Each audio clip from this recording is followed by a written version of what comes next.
Swathi promoters అమ్మలాంటి అనుబంధం. ఈ వీడియోని చూసే ముందు మా 9 రోజెస్ ఛానల్ ని సబ్స్క్రైబ్ చేయడం మర్చిపోకండి. లక్ష్మీ కళ్యాణం ఈ చిత్రంలో కళ్యాణ్ రామ్ హీరోగా, కాజల్ అగర్వాల్ ఓ పల్లెటూరి మరదలుగా చిత్రం తెరకెక్కగా అప్పట్లో ఆ సినిమా కళ్యాణ్కి నటుడుగా గుర్తింపు తెచ్చుకున్నారు తప్ప అందులో ఉన్న హీరోయిన్కి మాత్రం తర్వాత వచ్చే సినిమాలలో ఎలాంటి ఆఫర్లు దక్కించుకోలేకపోయింది మన కాజల్ అగర్వాల్.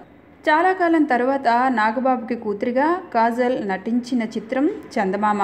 ఆ చిత్రం మొత్తానికి ఆ అమ్మడు గ్లామర్ ప్లస్గా నిలిచింది. అందులో తనకు మంచి నటిగా గుర్తింపు కూడా తెచ్చుకుంది. ఆ తర్వాత నాగబాబు రికమెండేషన్తో రామ్ చరణ్ పక్కన నటించే రాజమౌళి దర్శకత్వం వహించిన మగధీరలో ఈ అమ్మడు తన స్టార్ని తిరగరాసుకుంది. అక్కడి నుండి కాజల్కి ఇక తిరిగిలేని ప్రయాణం మొదలైంది. అయితే ఇప్పటి విషయం ఏంటంటే ప్రముఖ హీరోయిన్ కాజల్ మేనేజర్ని రోనీని పోలీసులు అరెస్టు చేశారు. టాలీవుడ్లో డ్రగ్స్ వ్యవహారాన్ని దర్యాప్తు చేస్తున్న సిట్ పోలీసులు రోహిణిని అదుపులోకి తీసుకున్నారు. ఆయన ఇంటిపైన దాడి చేసిన పోలీసులు ఇంట్లో గంజాయిని కూడా స్వాధీనం చేసుకున్నారు. చాలా కాలంగా రోని డ్రగ్స్ వాడుతున్నట్టు పోలీసులు అనుమానించారు.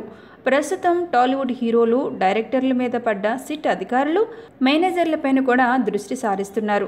రోని గురించి ఇటీవల సిట్ అధికారులకు టాలీవుడ్ ప్రముఖులు ఇచ్చి ఉంటారని అనుమానం వ్యక్తమవుతున్నాయి. ఇంకా ఎంతమంది ఈ డ్రగ్స్ రాకెట్లో ఉన్నారో తెలియాల్సి ఉంది.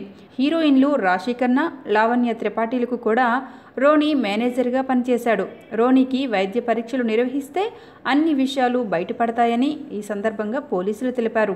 ప్రస్తుతం కాజల్ కెరియర్ మరోసారి పీక్స్లో ఉంది. వచ్చే నెలలో 3 సినిమాలు విడుదలయ్యే అవకాశం ఉంది. తేజ డైరెక్టర్గా, రానా హీరోగా వస్తున్న నేనే రాజు నేనే మంత్రి సినిమా ఆగస్టు 11 నాడు విడుదల కాబోతోంది. అలాగే మరో 2 తమిళ డబ్బింగ్ సినిమాలు కూడా విడుదలవుతున్నాయి. తమిళ్ సూపర్ స్టార్ అజిత్ కుమార్ హీరోగా నటించిన వివేగం ఆగస్టు 10న విడుదలవుతుంది. ఈ సినిమా తెలుగులో వివేకం అంటూ అదే రోజు రావడానికి ట్రై చేస్తోంది.